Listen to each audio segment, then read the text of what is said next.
Good morning बेटा। कैसे हैं आप सभी? आशा करता हूँ कि आप सभी स्वस्थ होंगे, अच्छे होंगे और अपने नियमित पढ़ाई घर पर कर रहे होंगे। संगीत में बेटा आज का अपना जो टॉपिक है वो रहेगा रागों का समय सिद्धांत। आज हम रागों के समय सिद्धांत के विषय में पढ़ेंगे कि संगीत के जो विद्वान लोग थे उन्होंने रागों को समय की दृष्टि से कैसे बनाया, कैसे राग समय पर गाए जाते हैं, ऐसी आवश्यकता क्यों पड़ी। आइए चलते हैं रागों के समय सिद्धांत में। बेटा मैं आपको थोड़ा सा एक बार विस्तार से इसके विषय में बता देता हूँ कि हमारे संगीत में, शास्त्रीय संगीत में जितने भी राग हैं वो सभी राग एक निश्चित समय पर गाए जाते हैं और उन सभी रागों को निश्चित समय पर गाने से हमें अधिक आनंद की अनुभूति होती है।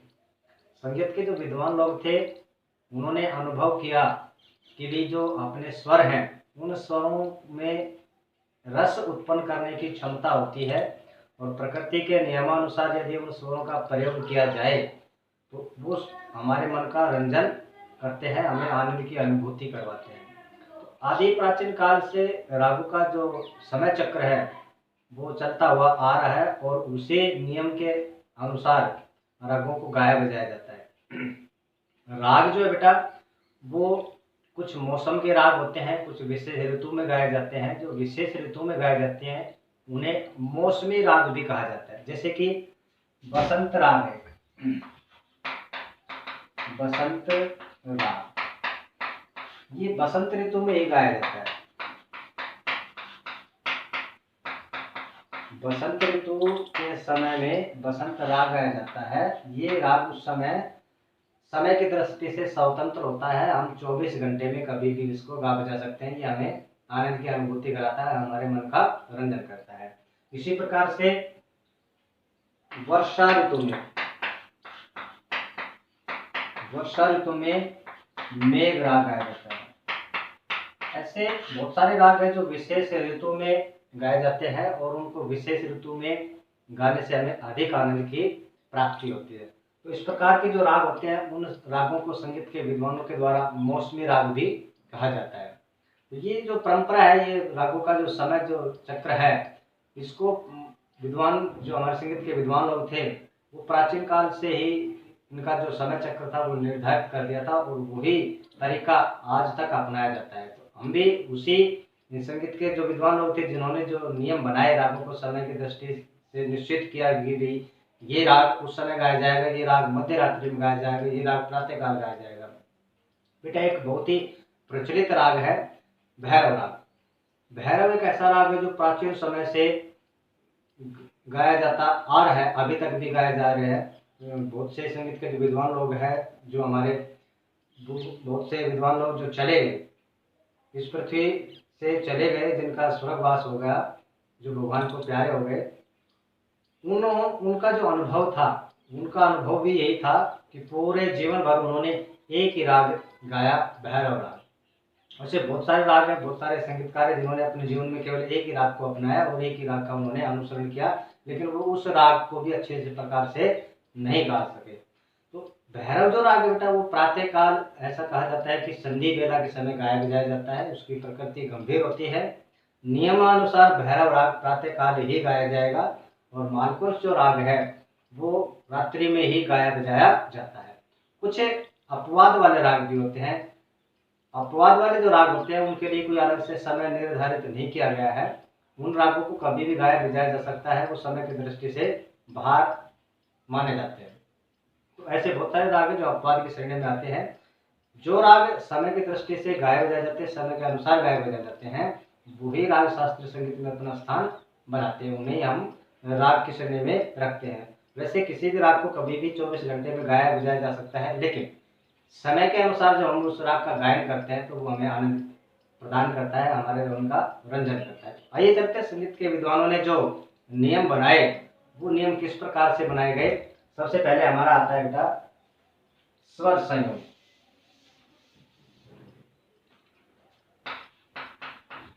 स्वर संयोग के आधार पर, स्वर संयोग से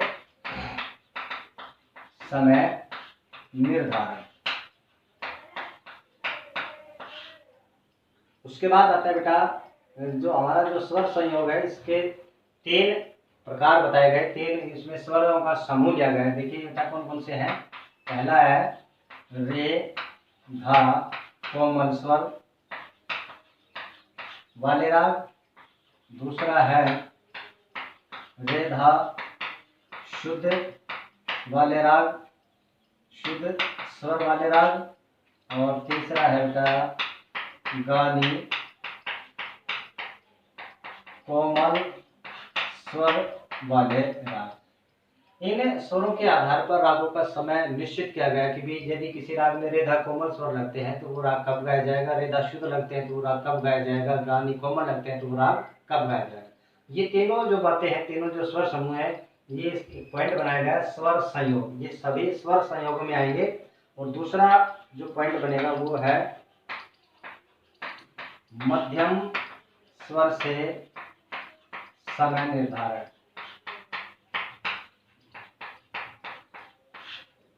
तीसरा वादी संवादी स्वरों से समय निर्धारण। चौथा रहेगा पूर्वांग वादी उत्तरांग वादी स्वरों से समय निर्धारण। पांचवा बेटा ऋतुओं के आधार पर समय निर्धारण। और छठा जो पॉइंट है वो है बेटा गीत के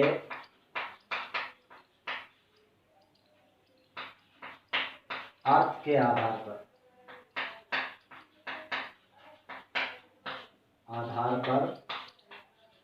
समय निर्धारण। इस प्रकार से ये मुख्य रागों का जो समय सिद्धांत है उसमें नियम बनाए गए। इस नियमों के अनुसार राग गाए बजाए जाते हैं। पहला आता है स्वर संयोग से समय निर्धारण। इसमें 3 वर्ग बनाए गए हैं, रेधा कोमल स्वर वाले राग, रेधा शुद्ध वाले राग, गानी कोमल स्वर वाले राग। मध्यम स्वर से भी रागों का समय निर्धारित किया जाता है। वादी संवादी स्वरों के आधार पर भी हम रागों का समय निर्धारित कर सकते हैं। पूर्वांगवादी उत्तरांगवादी जो स्वर होते हैं उनके आधार पर भी रागों का समय निर्धारित किया जा सकता है, निश्चित किया जाता है। इनको पूर्वांग प्रबल और उत्तरांग प्रबल प्रभावशाली राग भी कहा जाता है। उसके आधार पर भी रागों का समय निर्धारित किया जाता है। ऋतुओं के आधार पर भी रागों का समय निर्धारित किया गया है और गीत के अर्थ के आधार पर भी रागों का समय निर्धारित किया जाता है। तो इस प्रकार से संगीत के जो विद्वान लोग थे उन्होंने रागों का समय सिद्धांत बनाया और ये सभी सिद्धांत सभी जो बातें हैं ये हम रागों के समय सिद्धांत में पढ़ेंगे। तो आइए चलते बेटा, पहला जो अपना पॉइंट है स्वर संयोग से समय निर्धारण। इसमें हमारे 3 वर्ग बनाए गए थे। तीनों वर्ग में क्या क्या बात जो उन्होंने बताई उसके ऊपर डिस्कस करते हैं। मैं यहाँ से साफ कर रहा हूँ इसको। जैसे कि रेधा कोमल है, पहला जो पॉइंट है अपना रेधा कोमल स्वर, स्वरों से समय निर्धारण।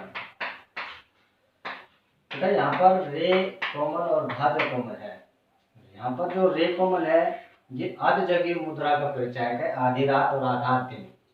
इसकी जो प्रकृति जो मानी गई है वो गंभीर मानी गई है। ये जो स्वर है ये जब अपने दिन और रात की आपस में संधि होती है, दिन और रात आपस में जब मिलते हैं उस समय ये स्वर अधिक प्रभावशाली होता है। इस स्वर का अधिक प्रयोग किया जाता है। उस समय जो राग गाए जाते हैं उस समय गाए जाने वाले रागों को संधि प्रकाश राग कहा जाता है। संधि प्रकाश राग कहते हैं। और ये जो समय है बेटा अपने पास 2 बार आता है, प्रातःकाल और सायंकाल।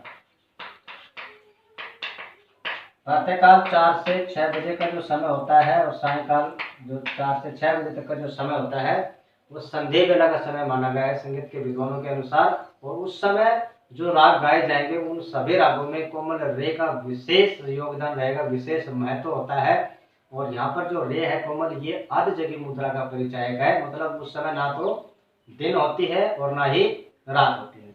तो प्रातःकालीन 4 से 7 बजे के जो राग होते हैं जिसमें रे कोमल लगता है और कोमल रे के साथ अपना जो धा है ये भी कोमल रहता है। और यदि इन दोनों स्वरों के साथ रे धा कोमल स्वरों के साथ हम शुद्ध मध्यम का प्रयोग करें, यदि किसी राग में रे कोमल और धा कोमल और मध्यम शुद्ध प्रयोग होता है तो वो राग बेटा प्रातःकाल संधि बेला के समय गाया जाएगा, अर्थात 4 से 6 बजे तक गाया जाएगा। इसको प्रथम प्रहर कहा जाता है, प्रथम प्रहर, इसको प्रथम प्रहर कहा जाता है। 4 से 6 बजे तक का जो समय होता है वो प्रथम प्रहर में माना गया है। विशेषता क्या रहेगी वहां पर, रे धा कोमल के साथ शुद्ध मध्यम। यदि किसी राग में रे धा कोमल और मध्यम शुद्ध प्रयोग हो रहा है तो वो प्रातःकालीन संधि प्रकार राग कहलाएगा। जैसे कि भैरव राग है, भैरव राग में ये विशेषता होती है, रे धा कोमल होते हैं और मध्यम शुद्ध स्वर प्रयोग किया जाता है। तो भैरव जो राग है वो प्रातःकालीन संधि बेला के समय गाया बजाया जाता है और इस समय जो राग गाए जाते हैं उनको संधि प्रकार से राग कहा जाता है। इसी प्रकार से सायकाल में देखिएगा, सायकाल में भी रे और धा कोमल रहेगा और यहाँ पर मध्यम स्वर तीव्र रहेगा। इस प्रकार के जो स्वर किसी भी राग में प्रयोग होते हैं वो सायकालीन संधि बेला के समय गाए जाते हैं। सायकालीन संधि बेला का जो समय होता है वो प्रथम प्रहर कहलाता है, रात्रि का प्रथम प्रहर। तो इस समय जो राग गाए जाते हैं उसमें अपना राग आता है, जैसे कि मारवा राग होता है, पूर्वी राग होता है। ये जो राग है ये सायकालीन संधि प्रकाश राग की श्रेणी में रखे गए। तो इस प्रकार से रागों का जो समय है वो निश्चित किया गया है कि जिस राग में रे धा कोमल स्वर प्रयोग होते हैं और उनके साथ शुद्ध मध्यम प्रयोग होता है तो वो दिन में गाया जाएगा, मतलब कि प्रथम प्रहर में। और यदि उसके साथ मध्यम तीव्र प्रयोग होता है तो वो सायकालीन मतलब रात्रि के प्रथम प्रहर में गाया जाएगा। इस प्रकार से हम इसको स्वरों के आधार पर रागों का समय निर्धारित करते हैं। दूसरा पॉइंट है बेटा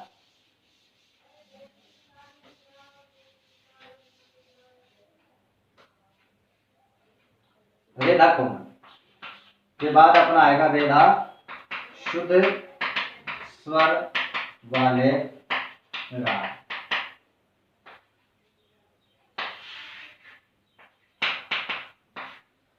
इससे पहले हमने पढ़ा रे धा कोमल स्वर वाले राग। रे धा कोमल के बाद इनका जो समय है वो कितना था, 4 से 7 बजे तक, 6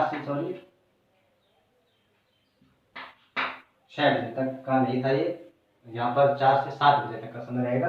4 से 7 बजे तक का जो समय है वो अपना आएगा प्रथम प्रहर में। अब ये जो समय है ये समय समाप्त होने के बाद रे धा शुद्ध वाले स्वरों वाले रागों का समय शुरू होता है, मतलब कि ये अपना जो था प्रथम प्रहर था और अब दूसरा प्रहर से हो जाएगा। दूसरा प्रहर का जो समय है वो 7 से 10 बजे तक रहेगा। अब यहाँ पर क्या विशेषता रहेगी, यहाँ पर हमारे प्रथम प्रहर में रे धा कोमल स्वर के साथ मध्यम शुद्ध था तो दिन का था और तीव्र किया था हमने रात्रि। उसी प्रकार से रे धा जो शुद्ध स्वर है इनका समय शुरू होगा रे धा कोमल स्वरों का समय समाप्त होने के बाद। यहाँ पर जो रे है बेटा ये शुद्ध हो गया और यहाँ पर जो शुद्ध रे है ये पूर्ण जागरण का परिचय है, मतलब अब रात्रि समाप्त हो चुकी है, सूरज उदय हो चुका है, दिन निकल चुका है, प्रकाश का आवागमन हो गया। तो यहाँ पर जो शुद्ध रे है ये पूर्ण जागरण का परिचायक है, मतलब अंधकार खत्म हो चुका है और ये दूसरे प्रहर में आता है 7 से 10 बजे तक।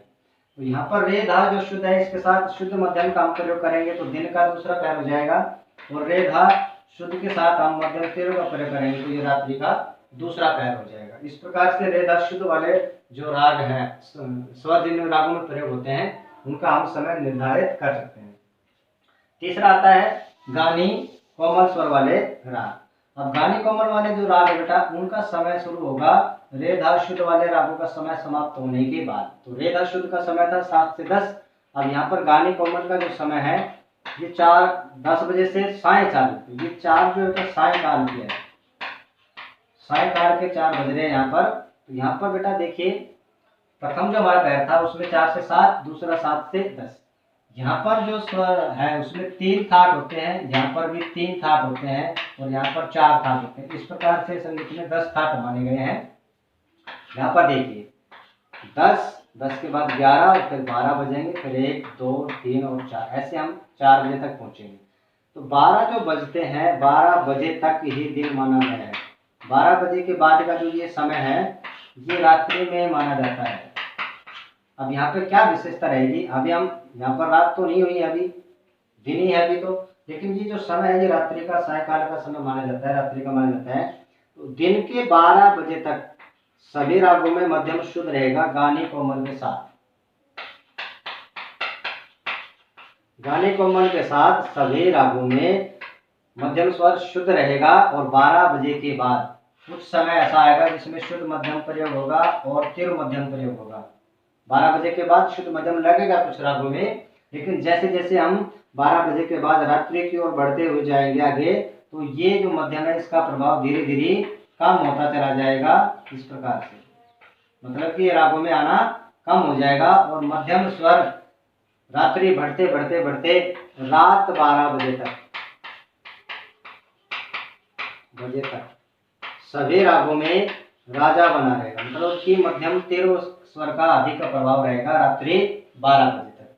इस प्रकार से गानी कोमल वाले जो राग हैं उन रागों का समय 10 बजे से 4:30 बजे तक रखा गया है, क्योंकि यहाँ पर जो थाट है उनकी संख्या अधिक है। 4 थाट के यहाँ पर राग लिए गए हैं और बीच में हमारा जो समय है वो बदलता है। 12 बजे का जो समय होता है यहाँ पर दोपहर एक साथ मिलते हैं, मतलब दिन और रात मिलते हैं। हम इनको अपनी सामान्य भाषा में इसको दोपहर का समय मानते हैं, दोपहर कहते हैं। दोपहर का मतलब ये होता है कि दोपहर आपस में मिलते हैं, दिन और रात। इसी प्रकार से रात्रि में भी दोपहर आपस में मिलते हैं। 12 बजे के बाद रात्रि समाप्त हो जाती है, अगला दिन प्रारंभ हो जाता है, तो उसको मध्य रात्रि माना जाता है। इस प्रकार से रेधा कोमल, रेधा शुद्ध और गानी कोमल जो स्वर है इनके आधार पर हम रागों का समय निर्धारित कर सकते हैं। संगीत के विद्वानों ने हमारे रागों को समय की दृष्टि से इस प्रकार इन स्वरों के आधार पर भी बांटा है। इन स्वरों के आधार पर भी हम रागों का समय निश्चित करके इनको गा बजा सकते हैं। ये सभी जो राग है जिनमें ये स्वर प्रयोग होते हैं वो उस समय गाएंगे जो समय इनका निर्धारित किया गया है, तो वो राग अवश्य ही हमें आनंद की अनुभूति करवाएगा। और वैसे हम इन रागों को कभी भी गा बजा सकते हैं, लेकिन इनकी समय के अनुसार विपरीत इसमें गाने से ही हमें आनंद की अनुभूति नहीं करवाते, हमें अच्छे नहीं लगते हैं। समय पर गाने से ही हमें अच्छे लगते हैं और इसके अंदर जो प्रभाव, जो रस उत्पन्न होता है वो हमें, हमारे मन को अपनी ओर आकर्षित करता है, जिससे हमें आनंद की अनुभूति होती है। अगला पॉइंट आता है बेटा मध्यम स्वर के आधार पर।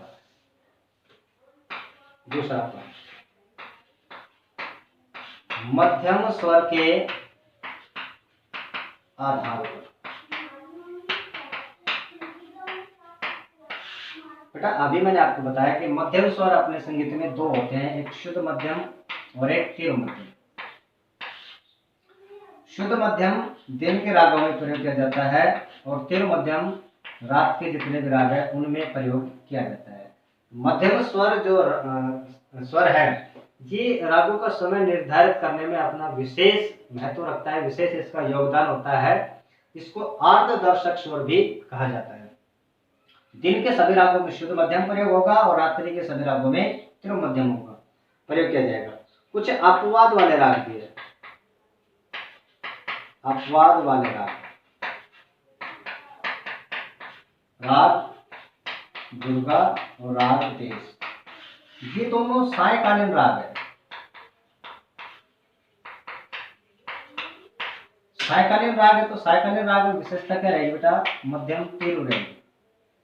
दुर्गा और देश जो राग है ये सायकालीन राग है, ये दोनों रागों में मध्यम शुद्ध तीव्र प्रयोग होना चाहिए नियमानुसार, लेकिन इन दोनों रागों में मध्यम शुद्ध स्वर का प्रयोग किया जाता है, तो ये अपवाद होगा, क्योंकि नियम ये कहता है कि रात्रि के रागों में तीव्र मध्यम लगना चाहिए और दिन के रागों में शुद्ध मध्यम लगना चाहिए। ये दोनों राग सायकालीन है और सायकालीन होने के कारण इसमें तीव्र मध्यम प्रयोग होना चाहिए, लेकिन इन दोनों रागों में मध्यम शुद्ध प्रयोग किया जाता है। ऐसे बहुत सारे राग होते हैं जो नियमों के विरुद्ध हटकर भी गाए बजाए जाते हैं, लेकिन वो सभी राग शास्त्रीय संगीत में उनको स्थान नहीं मिलता है, वो अपवाद वाले रागों की श्रेणी में माने जाते हैं। मध्यम जो स्वर है ये सभी रागों में राजा बना रहता है 12 बजे तक, रात 12 बजे तक सभी रागों में तीव्र मध्यम राजा बना रहेगा और दिन के 12 बजे तक सभी रागों में शुद्ध मध्यम राजा बना रहेगा। तो इस प्रकार से मध्यम स्वर के आधार पर भी हम रागों का समय निर्धारित कर सकते हैं। आशा करता हूं कि आपको इस वीडियो के माध्यम से जो बातें बताई गई हैं वो अच्छे से समझ में आएगी और आप इस वीडियो के माध्यम से इसको समझने का प्रयास करेंगे। अगले वीडियो में हम आगे जो हमारे पॉइंट इसमें बच गए हैं उस पर हम डिस्कस करेंगे, जैसे कि गीत के अर्थ के आधार पर, ऋतुओं के आधार पर, वादी संवादी स्वरों के आधार पर, पूर्वांग प्रबल और उत्तरांग प्रबल जो स्वर राग हैं उनके आधार पर रागों का समय किस प्रकार से निर्धारित किया गया है। आज के इस वीडियो में हम इतना ही रखेंगे। धन्यवाद।